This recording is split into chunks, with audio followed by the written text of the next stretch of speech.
ça suffit, que rien ne te trouble mon âme, que rien ne t'effraie car tout passe. Dieu ne change pas, Dieu seul suffit,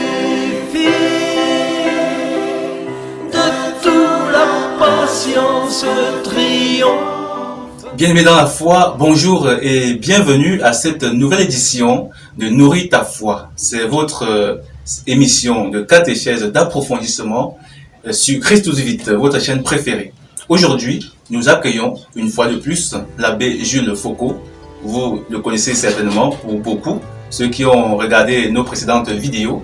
Il est séminariste en théologie à l'Institut, ou alors au théologat Paul VI ou Saint Paul VI de Douala. Alors aujourd'hui, nous allons parler d'un sujet intéressant. Il s'agit de retracer l'historique du rapport entre l'Église et l'État. L'Église et l'État. Mais bien avant d'entamer ce sujet, il est intéressant pour nous de revenir même sur l'historique de la naissance de l'Église. Alors, l'abbé Jules Foucault, comment est-ce que l'Église est-elle née? Merci mon frère André pour cette nouvelle opportunité. L'Église que nous connaissons aujourd'hui a bel et bien une date de naissance, mais on peut déjà retracer son historique. On peut fonder cette communauté déjà dans l'acte de création de Dieu, parce que Dieu, en créant l'homme, a déjà ce désir de faire une communauté qui sera la famille des enfants de Dieu. Donc Dieu, en créant l'homme, a voulu déjà qu'il soit en communauté. Le livre de la Genèse nous dit bien, Dieu a créé l'homme et il dit, il n'est pas bon que l'homme soit seul. C'est pour cela qu'il lui a assorti la femme. Donc il lui a donné la femme qui a été tirée de son côté. Eh bien, c'est déjà, Dieu veut montrer qu'il a besoin d'une communauté avec qui il va faire alliance déjà. Oui, et aujourd'hui, tel que l'Église se présente, quel est le jour même de la naissance de l'Église? Quel jour peut-on retenir comme le jour même de la naissance de l'Église? Certainement, les gens qui nous regardent se posent cette question. Effectivement, beaucoup se posent la question de savoir quand est-ce que l'Église est née. Retenons simplement que l'Église n'est pas née tout d'un coup. Nous avons dit l'Église est partie de l'acte de la création, mais cette préfiguration de l'Église a continué dans le peuple d'Israël qui a été constitué et qui a été conduit à travers la loi divine, à travers les prophètes qui ont agi pour le recadrer, à travers les actions des grands, des patriarches comme Abraham, des patriarches comme Jacob, puis de grands prophètes comme Moïse qui ont conduit ce peuple d'Israël qui était la préfiguration de la famille ecclésiale. Maintenant, l'Église est née avec l'avènement de Jésus-Christ. Donc, c'est effectivement avec Jésus-Christ que l'Église est née. L'Église communauté ecclésiale est née parce que c'est le jour de la Pentecôte. Vous savez, 50 jours après la résurrection, l'Esprit Saint est descendu sur les apôtres.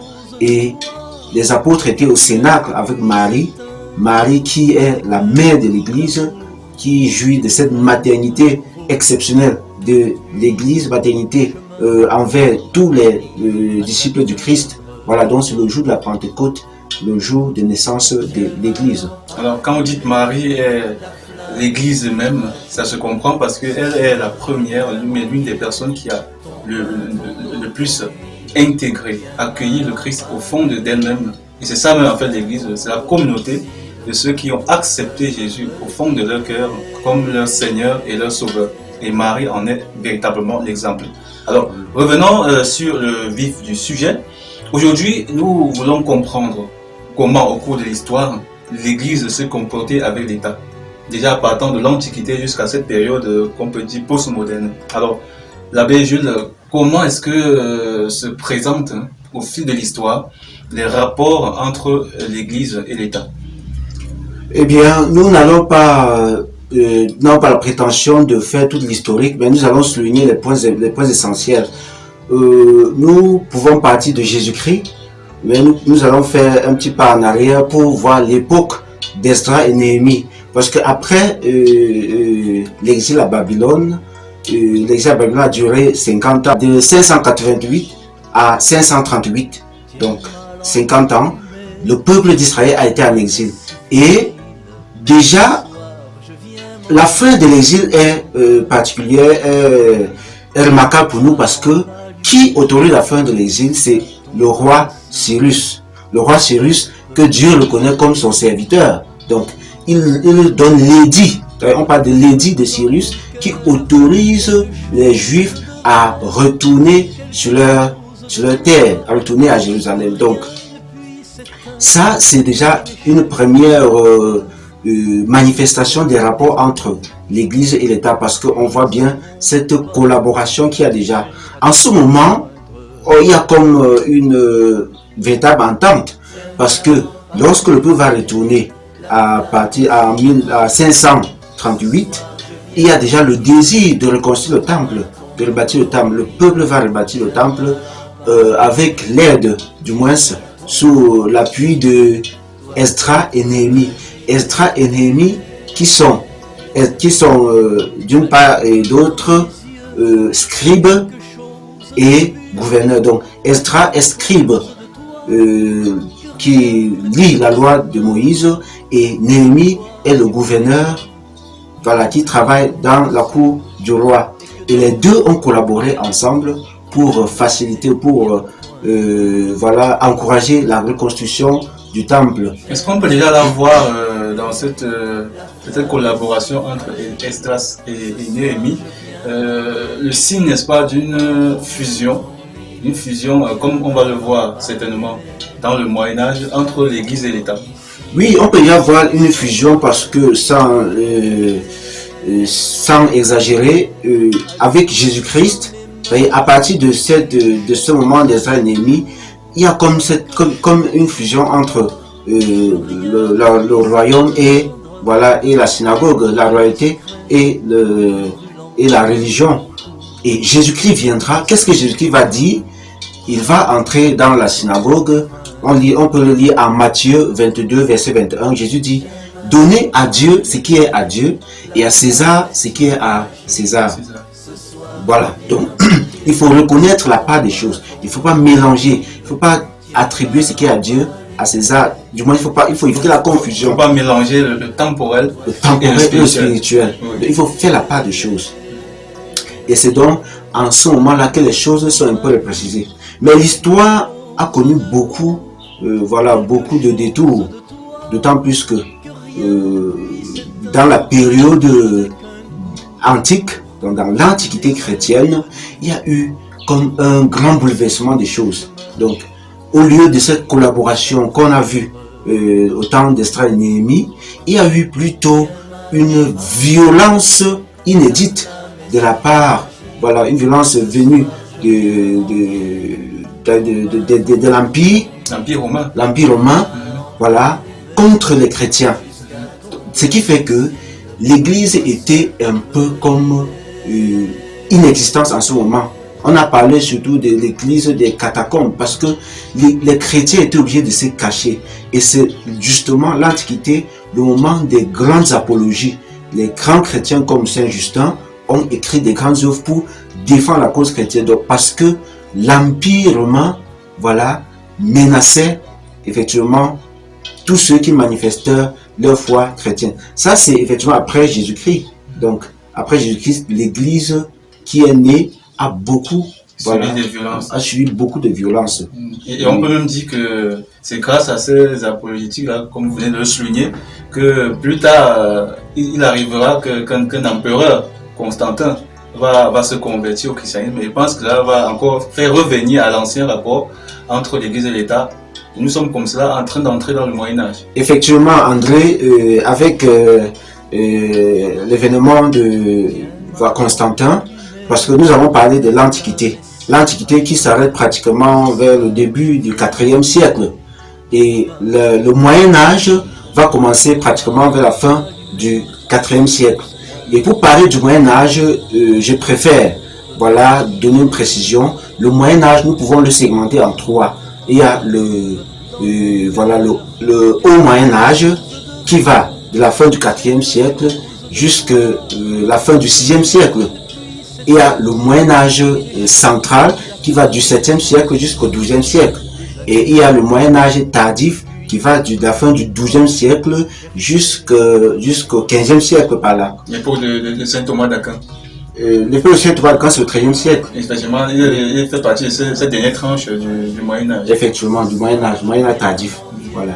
Maintenant, pour revenir à Constantin, voilà, c'est effectivement en 313, le 13 juin 313 que Constantin il fait une démarcation par rapport à ses prédécesseurs. Nous savons que Constantin est reconnu comme le plus grand empereur après César et Auguste.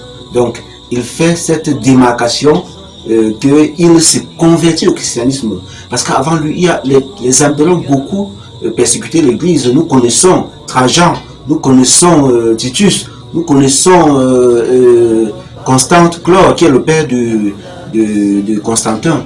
Donc, ils ont beaucoup persécuté. Mais Constantin a décidé de se convertir au christianisme et de sortir un édit qui autorise les chrétiens à vivre pleinement et publiquement leur vie chrétienne, leur expérience chrétienne. Oui. Là, nous entrons dans une sorte de collaboration entre l'Église et l'État. Est-ce que cet état de relation va se poursuivre jusqu'à notre ère? Pour rester d'abord dans le Moyen-Âge, j'ai d'abord situé 3 périodes. La première période, c'était la période justement de Constantin qui a favorisé cette prestation publique voilà, du christianisme. Ce qui a fait que l'Église, le christianisme est devenu entre-temps la religion d'État. Donc, c'est devenu la religion officielle. Pourquoi pas la seule religion qui est autorisée? Parce que Théodose Ier, qui viendra après Constantin, va même interdire le polythéisme et puis combattre aussi les autres religions qui voudraient concurrencer le christianisme. On a qu'à observer la vie politique à cette période-là. On voit comment effectivement le pape intronise certains rois. Effectivement, c'est justement pour entrer dans le Moyen-Âge central où il y a eu cette, on peut dire cette fusion. Même confusion. Une confusion, en fait, parce que le pouvoir temporel et le pouvoir spirituel ont été presque assimilés, de sorte que l'Église était considérée comme la seule institution capable d'ordonner la vie sociale, capable de les règles de conduite sociale. Donc, et maintenant, il y avait comme une ingérence politique dans l'Église et une ingérence ecclésiale dans la politique. Oui. Là, il y avait cette confusion pendant tout le Moyen-Âge central. On a connu cette assimilation entre les deux structures. On ne pouvait pas facilement faire la part des choses. Mais toujours est-il, il y avait l'Église avait cette faveur qu'elle avait la doctrine morale qui permettait d'orienter toutes les initiatives sociales et politiques. Voilà. Et qu'est-ce qui s'est donc produit pour qu'on arrive à une sorte de position entre ces deux pouvoirs? Voilà, justement, pour répondre à cette question, je vais aller toujours chronologiquement, parce que sorti du haut Moyen-Âge, entrer dans le Moyen-Âge central où il y a une confusion, le Moyen-Âge tardif va connaître plutôt un déclic, parce que dû à cette confusion, il y aura une sorte d'exagération de la part des chrétiens, de la part de l'Église, parce que en voyant les événements c'est vrai, il y a les croisades contre les musulmans, ensuite les inquisitions qui consistaient à punir, à passer même au feu ceux qui étaient hérétiques, ceux qui étaient contre l'Église. L'Église a un peu exagéré en ce sens, pendant le Moyen-Âge tardif, les inquisitions ont été, pour rappel mémoire, ont été menées justement par les ordres mendiants qui sont les franciscains et les dominicains. Donc, avec ces actions qui ont un peu blessé les personnes, il y a eu déjà des bribes de révolte, des réticences dans la relation Église-État. Ce qui fait que la sortie du Moyen-Âge va être un peu tendue. Et c'est justement la Renaissance ouvre donc voilà une période un peu difficile pour l'Église, du moins une période qui ne favorise plus une grande collaboration entre l'Église et l'État. Parce qu'avec la Renaissance, justement, à partir de la fin du 15e siècle, du moins à partir du 16e siècle, il y a déjà eu des révoltes manifestes. C'est-à-dire là, on commence à valoriser la toute-puissance de la raison et on commence à mettre de côté voilà, toute la morale chrétienne, mettre de côté les exigences chrétiennes qui sont comme des contraintes, voilà, difficiles à supporter. Et c'est justement ces révoltes de la Renaissance qui vont pousser jusqu'à la période des Lumières, voilà, où les Lumières, nous le savons, avec les grands philosophes comme Kant, qui ont inspiré la politique de ce temps. Kant dit « ose penser de toi-même », donc sapere aude, voilà. Et donc il ne faut pas compter sur un héritage quelconque que l'Église veut transmettre. Il faut penser les choses et les faire. Voilà le moment où l'Église a connu une grande difficulté à collaborer avec les instances politiques en place. Et pour terminer, voilà, la période moderne va justement opposer Église et État, mais la période contemporaine va essayer de comprendre les relations entre Église et État autrement. Le Concile Vatican II, que nous pouvons bien préciser peut-être prochainement, a justement redéfini les rapports entre l'Église et l'État. Comment ces deux institutions doivent fonctionner, comment ces deux institutions doivent aider l'homme, voilà, à progresser. Okay. Merci beaucoup l'abbé Jules pour ces éclaircissements. Et pour nous résumer, on se rend compte que les relations entre Église et État n'ont pas été toujours les mêmes. On note, il faut le dire, en cette période postmoderne, un recul, une domination même de l'État. Mais là, ce sera la question de la prochaine édition. Nous allons en parler de long en large, notamment la question de savoir comment est-ce que le chrétien doit s'investir dans la vie politique, comment le citoyen doit préserver sa chrétienté. Donc, ce sera le sujet de la prochaine édition et nous souhaitons effectivement que vous nous reveniez sur ce plateau pour donner des éclaircissements.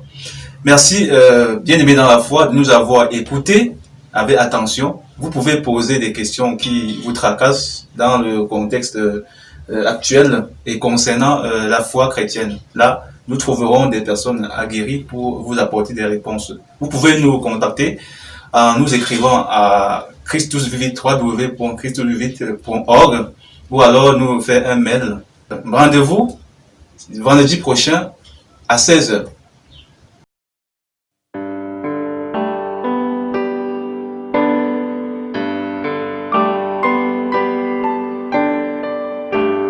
Dieu, ça suffit, que rien ne te trouble mon âme, que rien ne t'effraie car tout passe. Dieu ne change pas.